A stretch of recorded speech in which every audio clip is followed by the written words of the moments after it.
হরিকে গৌর হরি স্বয়ং ভগবান। কালকে আমরা গৌর হরির লীলা কথা আস্বাদন করছি। এই গৌর হরি কিসের জন্য এই ধরাধামে অবতীর্ণ হয়েছে? আমাদের মতো হরি জীবের উদ্ধারের জন্য গৌর হরিকে জীবেরও নিস্তার লাগে নন্দসুত হরি ভুবনে প্রকাশ হয় গুরুরূপ। গৌর হরিকে কি হয়েছে? গুরুরূপ ধারণ করে প্রত্যেকটা জীবের ঘরে ঘরে ভ্রমণ করতেছে। ভ্রমণ করতে করতে কি করতেছে? আমাদের মতো পাপিতাবিদের উদ্ধারের জন্য তিনি গুরুরূপ ধারণ করে আমাদের ঘরে এসে কি করে? আমাদের কর্ণমূলে কৃষ্ণ মন্ত্র প্রদান করতে। যে কৃষ্ণ মন্ত্রের মাধ্যমে আমরা কি করতে পারি? আমরা যেন ভগবানের ভজন করতে পারি। এভাবে গৌর হরি আমাদেরকে কৃপা করার জন্য তিনি এই ধরাধামে অবতীর্ণ হয়েছে। কি রূপে? ভক্ত রূপে। আজকে ভক্ত রূপে ভগবান এই ধরাধামে অবতীর্ণ এসে আমাদের মতো কলিহত জীবকে উদ্ধার করার জন্য তিনি এই ধরাধামে উপনীত হয়েছে। তাকে কে আহ্বান করে আনছে? অদ্বৈত প্রভু। সেই অদ্বৈতাচার্য গঙ্গার জল আর তুলসী পত্রের মাধ্যমে গৌর হরিকে ধরাধামে আহ্বান করছে। তুমি এসো, দেখে যাও তোমার কলির জীবের কি দুর্গতি, তুমি একবার এসে দেখে যাও। সেই অদ্বৈত প্রভু একটানা 12 বছর গঙ্গা জল আর তুলসী পত্রের মাধ্যমে গৌর হরিকে আহ্বান করছে। তারপর গৌর হরি কি করছে? ফাল্গুন মাসে পূর্ণিমা তিথিতে তিনি ধরাধামে উপনীত হয়েছে। আজকে সেই চৈতন্য চৈত্রামৃতে সেই গৌর হরির এক পার্শ্বদ ভক্ত সেই কালিদাস পণ্ডিতের প্রসাদের মাহিত্য কথা আজকে আমরা আস্বাদন করি।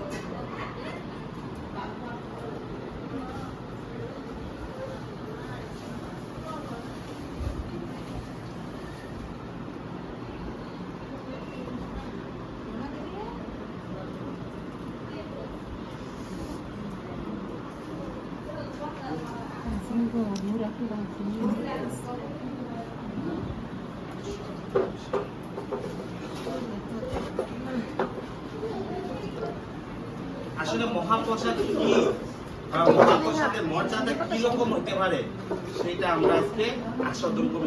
এই যে শুধু প্রসাদ না, যখন ভগবানের উচ্ছিষ্ট হয় তখন এটা শুধু প্রসাদ, কিন্তু যখন সেই প্রসাদটা কোন ভক্ত বা বৈষ্ণবে আস্বাদন করে তখন সেইটা কি হয়? সেই উচ্ছিষ্টটা কি হয়?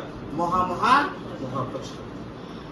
আমরা তাই আজকে সেই প্রসাদের মাহাত্ম্য কথা আস্বাদন করব।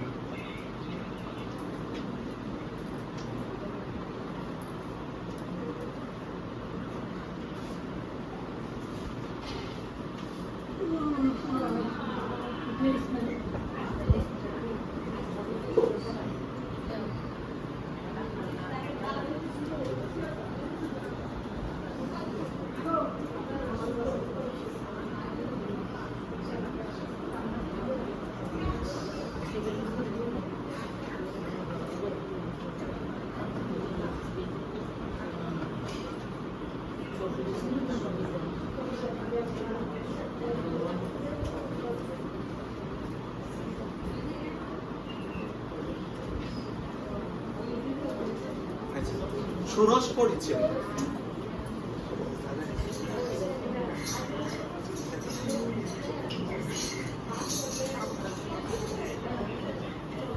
আচ্ছা, ষোড়শ পরিচ্ছেদ। বন্দে শ্রীকৃষ্ণ চৈতন্য কৃষ্ণ বাবা মৃত হিজ আস্বাদন সদয়ন ভক্তাং প্রেম দীক্ষা শ্রী চৈতন্য মহাপ্রভুকে বন্দনা করি। তিনি নিজে কৃষ্ণ প্রেমে আস্বাদন করে ভক্তদের আস্বাদ দিয়েছেন এবং তাদের প্রেমের দীক্ষায় শিক্ষা দিয়েছেন। আজকে আমরা কার বন্দনা করতেছি? আমরা শ্রীকৃষ্ণ চৈতন্য মহাপ্রভুর বন্দনা করতেছি। তিনি কি করছে?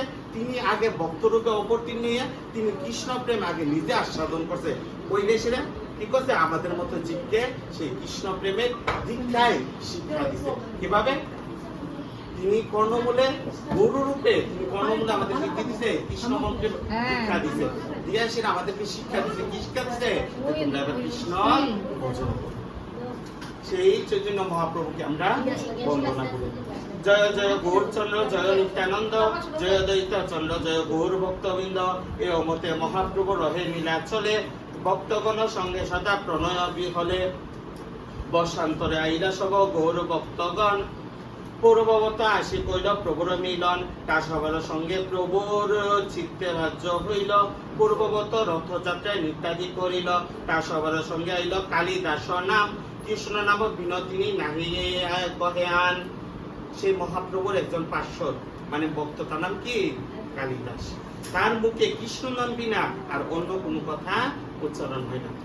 তার জন্য বলছে তার সবার সঙ্গে আইল কালিদাসর নাম, কৃষ্ণ নাম বিনয় তিনি নাহি কহে আন। মহাভাগবত তিনি সরল উদয়, সরল উদার, কৃষ্ণ নাম স্পন্দেতে চালায় ব্যবহার।